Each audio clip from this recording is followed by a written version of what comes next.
Good morning. I want to welcome everyone. Good afternoon. I want to welcome everyone. Extend a special welcome to Ambassador Michael Punk and our private sector witnesses. Welcome, Ambassador.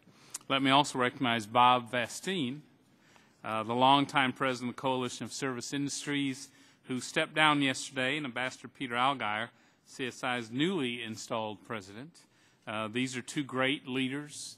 Bob has had a long and distinguished career in government and the private sector, and we've all benefited so greatly from his tremendous expertise and sound contributions. Thank you, Bob. And as co-chair of the Congressional Services Caucus, I join CSI and its members expressing appreciation for Bob's work and wishing him well, and in welcoming Peter, with whom I look forward to working again with in his new role. I'd also like to take a moment to acknowledge the service of V.G. Rangaswamy, the Ways and Means Minority Chief Trade Counsel, who will be leaving the committee after over a decade of service. She's made important contributions in her work on free trade agreements, our preference programs, our trade remedy laws, trade adjustment assistance, and China policy. VG will miss your enormous expertise, your spirit of compromise, and your good humor. I know that my colleagues join me in wishing you the best of luck. In this economy, creating U.S. jobs must be job number one. That's why we're here today to discuss U.S. services trade. We have a major opportunity at hand. By negotiating an international services agreement that lowers barriers to U.S. service exports, we can rev up a great engine of American job creation. The service sector accounts for over 3/4 of American jobs and economic growth. These are not the stereotypical low-wage, low-skilled jobs that some would scornfully call MIC jobs. Services jobs pay well. For example, our business services sector, which includes engineering and design, computing and data processing, consulting, and other services provided to businesses, these jobs pay nearly 20% more on average than jobs in manufacturing, averaging nearly $60,000 a year, higher than the national average. With over $500 billion in services exports last year, America is the world's most successful services exporter. In fact, we export more services than the two next largest service exporting countries combined.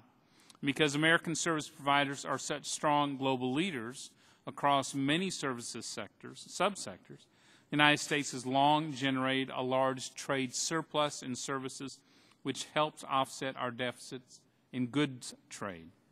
Our global competitiveness is not automatic, however. American service providers must be able to maintain a global presence to sell our services around the world. Their success depends on having the flexibility to move their data and their know-how around the world. Yet U.S. service providers continue to face major trade barriers.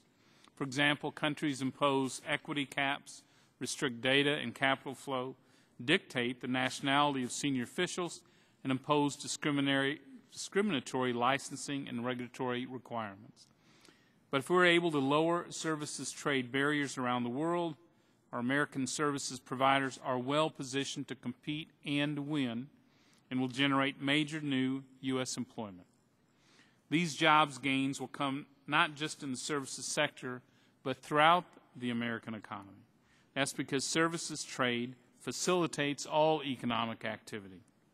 eBay recently did an interesting study that found its online auction services have allowed a vast number of small businesses in the United States to become exporters.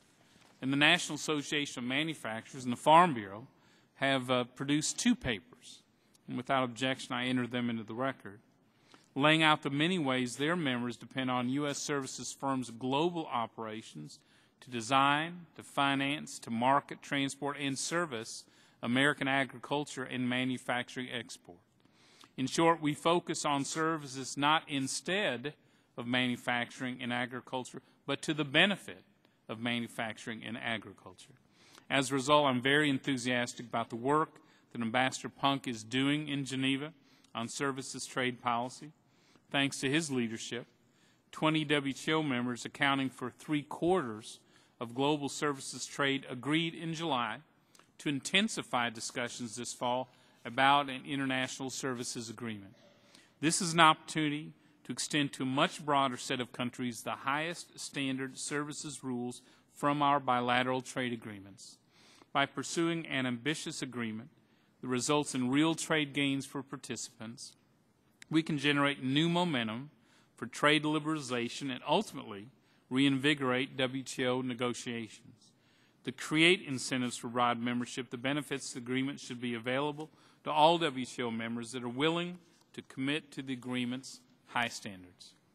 An international services agreement holds great promise for American workers and our economy, and I believe it would be met with bipartisan enthusiasm in Congress.